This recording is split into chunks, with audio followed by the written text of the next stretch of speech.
We're back with the Screen Team on today's Talk 930 KWOC and 93.3 on the FM dial. And we want to thank our sponsors, including Whitworth Gift Chest Jewelers, where Walmart is next door to us. They got everything from Sarah's Hope to the Pandora jewelry. If you're looking for maybe something for Dad, they got watches and wall clocks and all the good stuff, man. And picture frames. It's all at Whitworth Gift Chest Jewelers, where Walmart is next door to us. 33 Productions, proudly supporting Ofra, the Boys and Girls Club, UCAN, and the Bread Shed. For more details, follow Dr. Ben Adkins on Facebook. And Poplar Bluff Drywall. They do interior and exterior finishing. Give them a call, 714-3127. Our next film is Robocop, and if you're from the 80s, you remember the Robocop franchise. I believe they made 3 films in all. Yes. They did, yes. This is kind of a reboot of the Robocop classic, and basically kind of same storyline, kind of. Yeah, for the most part, Alex Murphy brutally shot and by a bunch of gangsters, and they there's the original. In this one, he actually they planted a bomb in his car and blew him up. Yeah. All right, so same idea. I'll save this question for later, Kyle. Sure. What were your thoughts? If I could figure out what was missing from this film, I just say it straight out, but I can't figure it out. But something's missing that makes it good. It's only okay to me. It's basically the same premise, and it's not the same now. No knock to the guy who played Murphy, but he's definitely no Peter Weller. Right. I thought some of the visual effects were pretty cool. I liked his suit, modern, sleek, but still had a little bit of the old school charm with the visor and everything. I'll agree with you. That black suit was pretty balling. Yeah, it was pretty tight, and it definitely looked great. A lot of the visuals looked good.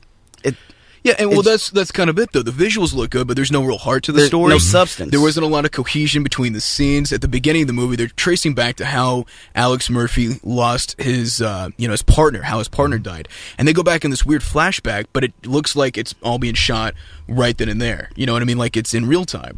So it's kind of hard to distinguish between the scenes of when it's a flashback, when it's, present day.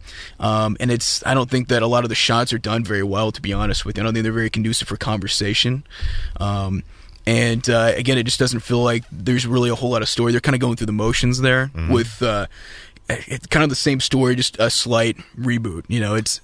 So we have some pretty good actors in this film. We've got Michael Keaton. We got Samuel L. Jackson. You got Jackie Earle Haley.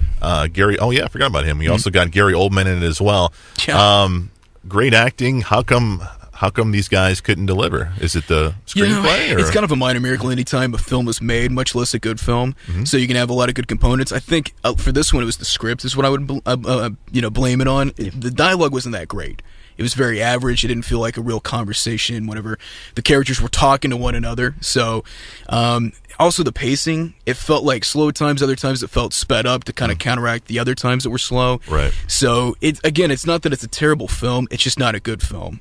And the story is still poignant, still relevant today, about, kind of like a big brother kind of system to keep us safe, but also kind of taking freedoms away. Yeah, they definitely kind of hit on that a lot in the movie. And it definitely kind of relates to real life and, issues that we're going through right now. Sure. Absolutely. So the question I want to pose to you guys is this reboot, was it necessary?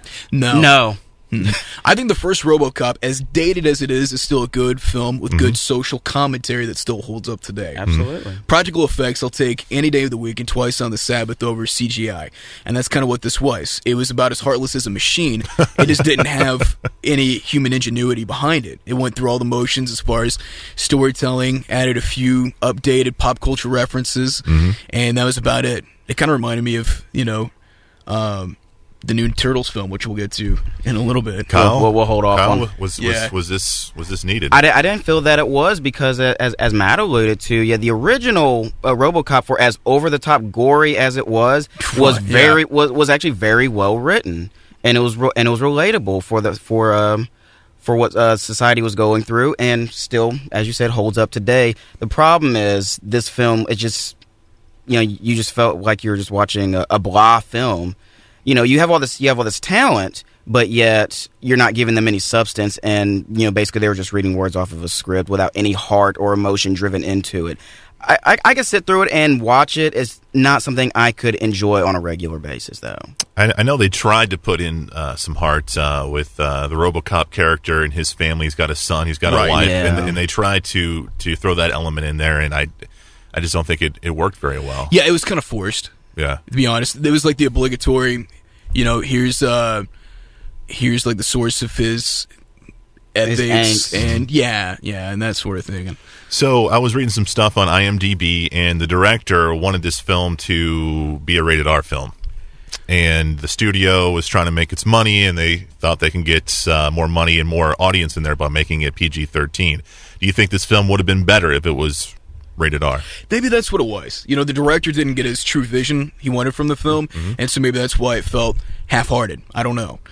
The original film was very rated R. It actually had to be toned down. Its original rating was 17?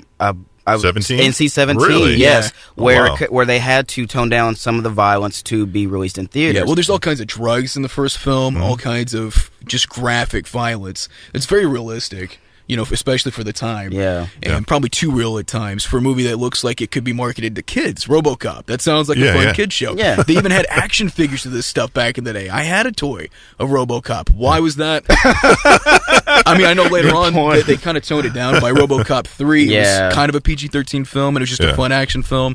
The same guy that directed that, Fred Decker, also directed the Monster Squad, and so I understand that the franchise was toned down because they realized kids liked it more, but I don't know that should have ever been the case with how gruesome the first film was. True. This film could have been better had it been rated R.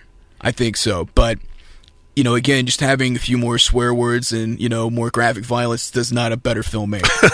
So I think if it had been the film that the director wanted to make, maybe it could have been better. Right. And that's probably all. It's Robocop. It's out on DVD and Blu-ray. Coming up next, we're going to figure out if there is a similarity or a difference between foam and froth. Foam or froth. Yeah. We'll check that out next on Today's Talk 930 KWOC.